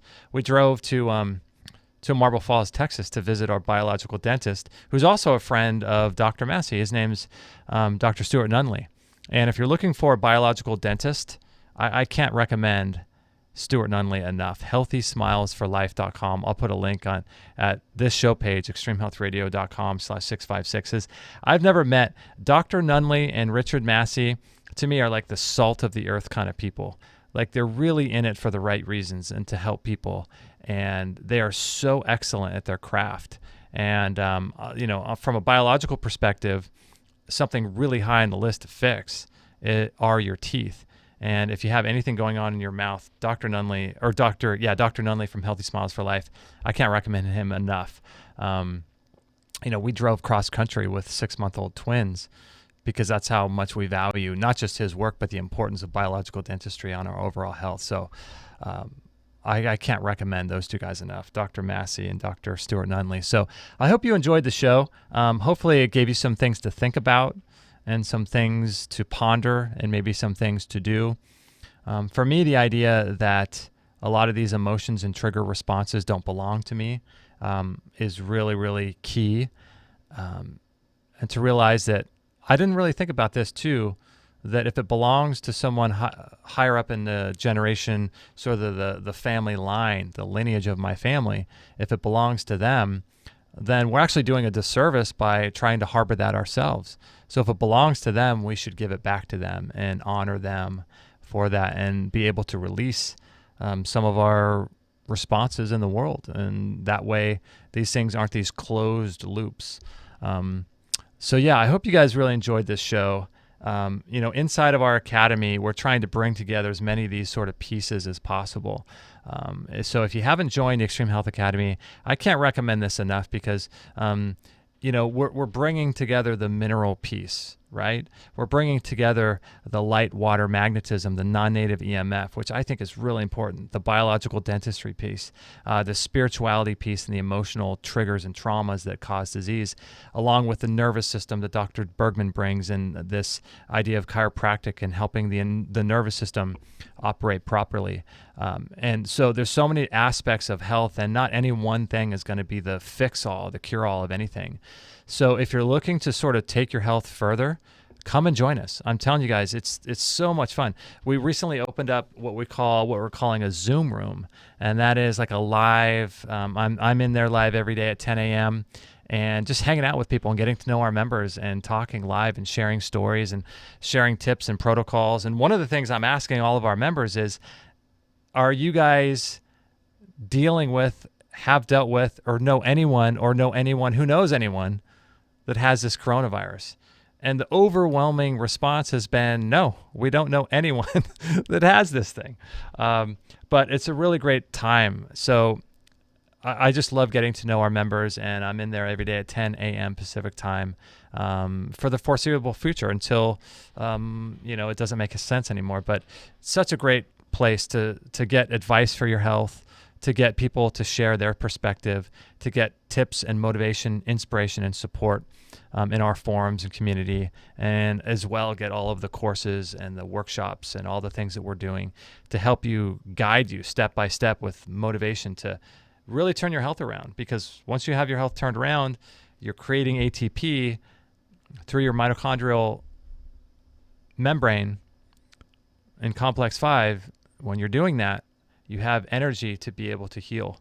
And so a lot of times people don't realize what's causing blockages there. So I'm telling you guys, if you want to change your life, if you want to make friends, if you want the inspiration, support, education to really change your life, come and join us. If you're watching on YouTube, there should be a link down below for a free 14-day trial with a coupon code. It's in the description below. I'd love to see you in there. I'll be there live on video at 10 a.m. Monday morning. Monday through Thursday, and I'm off and on throughout the day as well. If you're looking for a step-by-step process to get the inspiration, I'm telling you guys, the Academy is where it's at. Come and join us in there. Free 14-day trial. It's just awesome. So anyway, I hope you guys enjoyed our show today. Pass it all along to your friends. I would appreciate that. And also make sure to support us too. If you are looking for any products like blenders, juicers, rebounders, saunas, rebounders, anything like that, come over to biochargeme.com and consider supporting our work that way. That's how we're able to do all this stuff for free. So it's an honor to serve you. Thank you so much for being here today, taking time out of your busy schedule to be here today. I really, really appreciate it. And you guys are amazing. Just know that your body is constantly healing. Your body is always looking to find homeostasis. Your body is right and doctors are always wrong. Your body is always looking to heal, and you're doing an amazing job. So just remind yourself of that. Thank you again. Like I mentioned, I'm just so grateful that you're here and you're a part of everything we have going on. So I appreciate you guys so much. We'll see you next Friday, 10:45 a.m. Pacific time. Lots of cool shows coming up. Don't forget to pass it along to your friends. Follow us on Instagram. Tag us. Share us in your stories. We would greatly appreciate that. That's how we get the word out, because censorship is real. My friends, it is real, real, real. It's happening to all of us who are sharing truth. So make sure to tag us on Instagram and share us with your friends. We'd appreciate that a lot. All right, guys, love you a lot. This was episode 656, so I'll put all the links. I took some good notes today. So if you want to grab links to anything we talked about today on today's show, just go to extremehealthradio.com/656. And if you join our newsletter, we would be grateful for that. That way you can keep up to date with everything we have going on. And there's a special bonus that I can't talk about, but I will let you know that if you join our newsletter, there's a really special bonus right when you sign up. So do that and you'll see what that is. All right, love you guys. I will see you next Friday, 10:45 Pacific. Have a great weekend and stay healthy. I'll talk to you soon. Bye. No material on this blog is intended to suggest that you should not seek professional medical care. Always work with qualified medical professionals, even if you educate yourself in the field of live food, nutrition, and alternative medicine. I'm not a doctor, nor am I offering readers medical advice of any kind. None of the information offered here should be interpreted as a diagnosis of any disease, nor an attempt to treat or prevent any disease or condition. While information in this blog is discussed in the context of numerous conditions, it can be dangerous to take action based on any information in this blog or to start any health program without first consulting a health professional. The content found here is for informational purposes only and is in no way intended as medical advice, as a substitute for medical counseling, or as a treatment/cure for any disease or health condition, and nor should it be continued as such. Always work with a qualified healthcare professional before making any changes to your diet, prescription drug use, lifestyle, or exercise activities. This information is provided as is, and the reader/viewer assumes all risks from the use, non-use, or misuse